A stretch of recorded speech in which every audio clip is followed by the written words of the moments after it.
Apparently, the expert now in organized terrorist activity has overruled the FBI director who says, there's a headline, says Antifa is an ideology, not an organization. No. Let's not listen to the FBI director. Let's listen to, what's your title? Senior writer at Town Hall.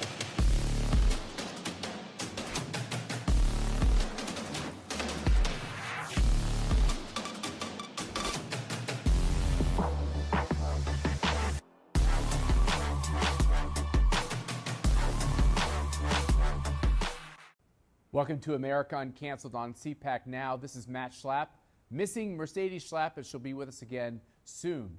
During Tuesday's House Homeland Security Committee hearing on left-wing violence, new Representative Dan Goldman from New York vehemently aligned himself with what the FBI director said about Antifa, that it's not an organization, and basically said it's just an ism.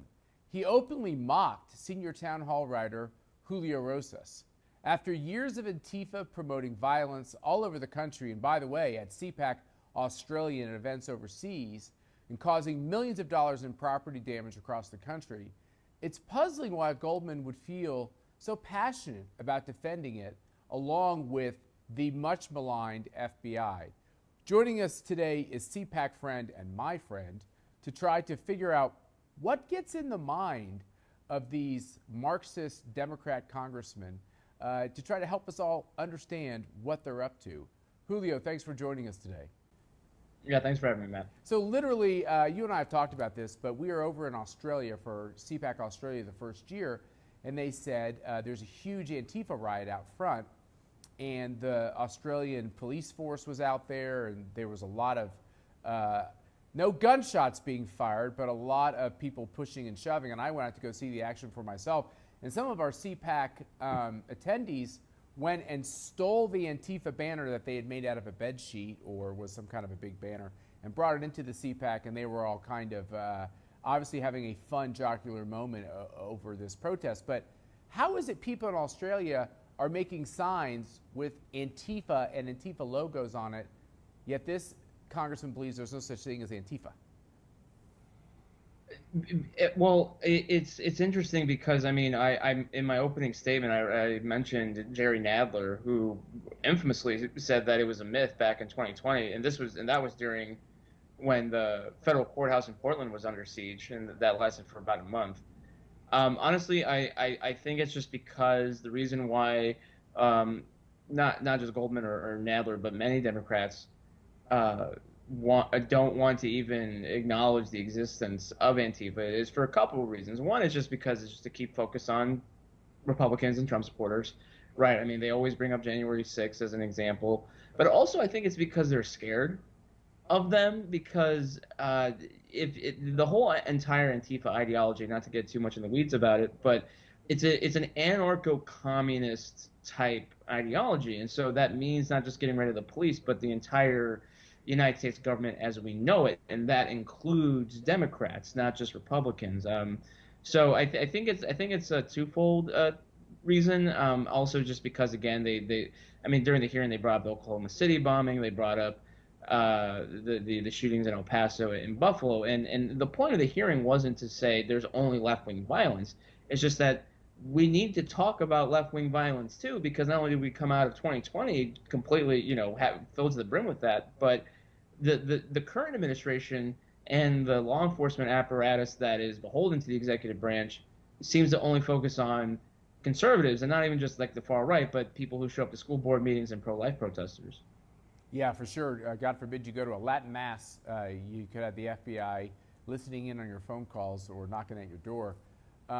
So I remember all of these riots that occurred throughout 2020, and I was frustrated because no cable news wanted to talk about the fact that much of it was organized by this group, Black Lives Matter. A lot of the people that were flying around the country engaged in violence were in logo clothing emblazoned with Black Lives Matter. But it certainly on the more conservative networks, they would talk about these rallies. They didn't want to bring up Black Lives Matter because it had race involved in the name, and so they would often bring up Antifa. Now you have Democrats saying, well, wait a minute, there's really no such thing as Antifa. You had Republicans saying, well, we don't really want to say Black Lives Matter is violence. You have Democrats saying there's no Antifa. You wonder why we can't put anybody in jail or identify what's going on our streets when both sides are using political correctness to not even identify the groups that are organizing the violence. I mean, again, that was the reason for the hearing, because it wasn't just to talk about kind of the chaoticness of these BLM or Antifa riots. It was, I mean, the reason why I was brought as a witness was to talk about the organized structure of Antifa and its cells, what they do, how they communicate, how they carry out their attacks. Because, yeah, riots are inherently chaotic and disorderly, right? I mean, that's kind of the hallmark of it. But there can be some structure to it in terms of it being planned ahead and, and instigating it. And that's exactly what we saw in many places across the country. I mean, I had seen it firsthand, and I had definitely had my fill of it during that time, because it just kept going on and on and on. But when we talk about, looking towards the future and looking at things like, well, the 2024 presidential election and that outcome, I am worried about, if people aren't going to take this threat seriously. It's been dormant for, for these past couple of years, largely, that you don't take action against that to take down those cells. Well, then we shouldn't be surprised that, say, a certain candidate becomes president again. Yep. There's going to be another wave of violence just because of who's back in office. I do want to talk about the bullying tactics of this freshman congressman, but I do want to raise one question before we get to that, which is, I remember when I worked for President Bush, you had these women in pink who went all around the country, Cindy Sheehan and others, and tried to disrupt every congressional hearing concerning the war on terrorism. They interrupted everything President Bush tried to do, whether he was going to go golfing or go to Kenny Bunkport or go to his ranch. They were doing what they had the right to do. They were protesting, but they are also getting a lot of ink and a lot of media coverage. And then something strange happened. Barack Obama came into office, didn't end Gitmo, didn't really end the wars, and all the women in pink went away. You had the Occupy movement that was going strong, and then all of a sudden, it just went away. You had BLM and Antifa that were seeming to be seething cauldrons throughout the Trump years, so much so that Trump had to be moved into the bunker of the White House, which, if that's not close to a coup, I don't know what is. I never recall a president having to be brought into a bunker except on 9/11, when one of our enemies, terrorists, were trying to take down our country. How is it these movements escalate and become such a threat on our streets when they can destabilize a Republican or destabilize an election? And then when someone like Joe Biden's in office, you don't see a word of them. There's no T-shirts. There's no activity. They just go away. They're just going to press a button and it's all going to get started again next year?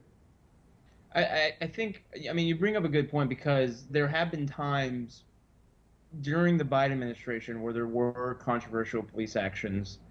Whether I was in Memphis earlier this year, there was a shooting in Columbus. There's been these repeated examples, and again, sometimes the police actions, even though it looked bad, it was justifiable, and other times maybe it wasn't.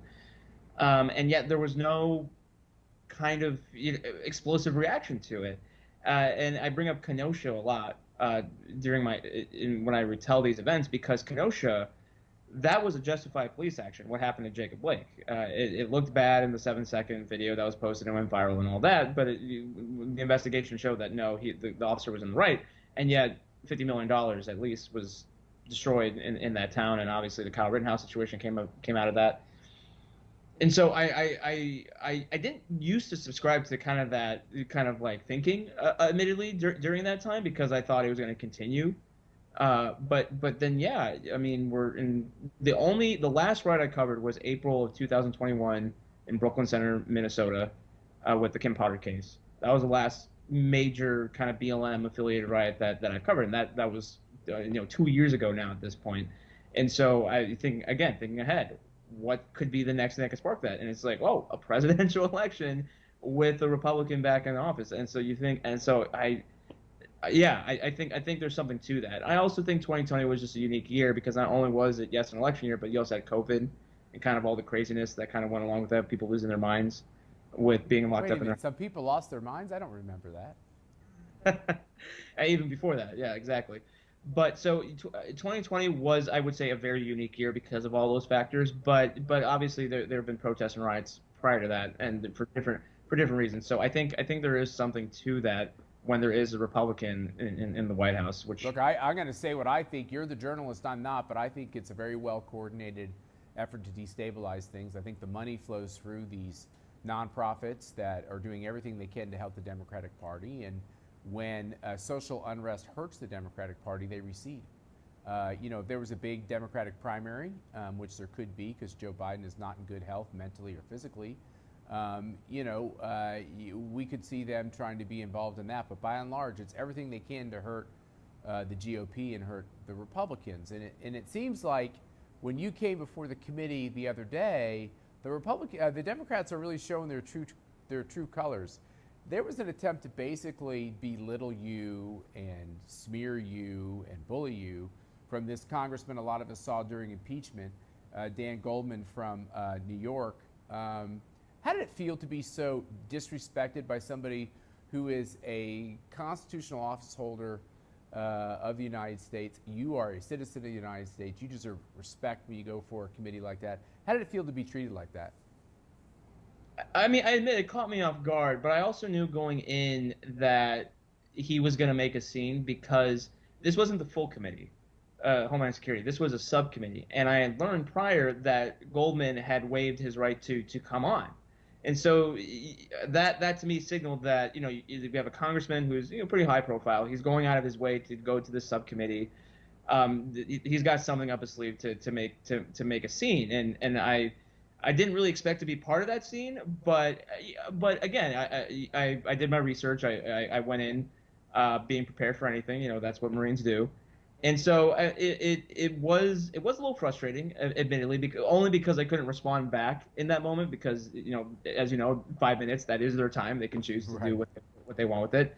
So that's why I was really happy for Congressman Eli Crane of Arizona to allow me later on to rebut his completely baseless and unhinged attack against me.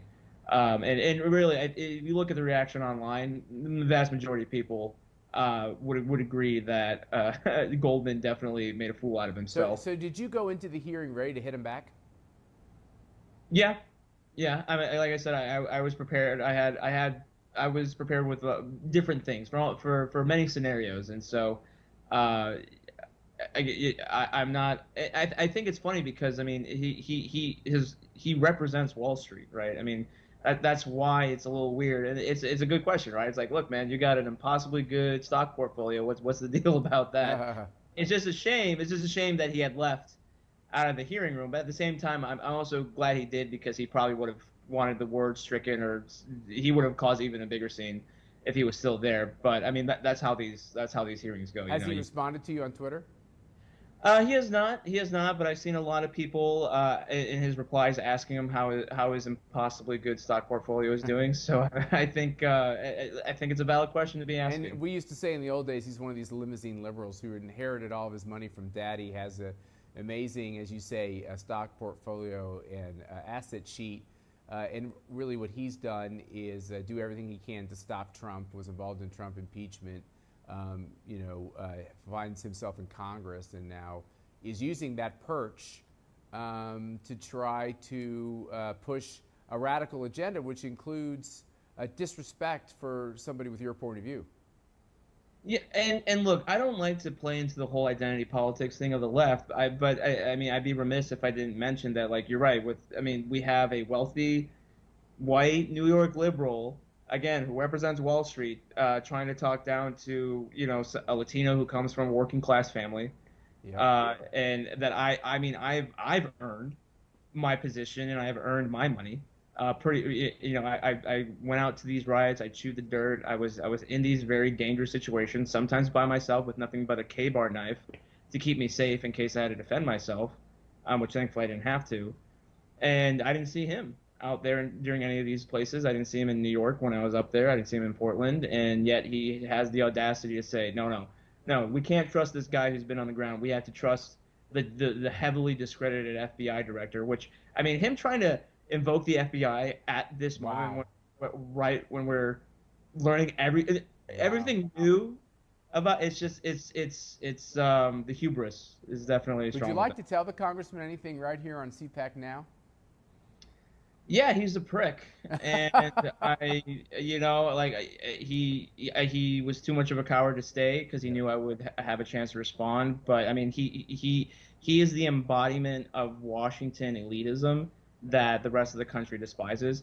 It's what I hated about DC during my time living there, and that's why I'm really happy I don't live there anymore. Yeah, well spoken, and talk about courage. It's not just about standing up to these idiots in Congress, but you came back from the border recently with all the chaos that Joe Biden is intentionally pushing at our border. Can you give our listeners the latest update with the deadline is come and gone? People are really worried about the chaos that could ensue at the border. Yes, so I was in El Paso, and part of the reason why we didn't see a massive surge of illegal immigrants in Texas is because Governor Abbott did deploy National Guardsmen and highway patrolmen to the hot spots that, in El Paso and down in Brownsville. And so by the time Title 42 expired, word had already spread to people in Mexico that we can't cross at these places that we normally were able to freely cross into. So right now they're trying to figure out how to get into the country under the new rules at the federal level and try to get around the Operation Lone Star at the Texas level. And also, there's some efforts in Arizona.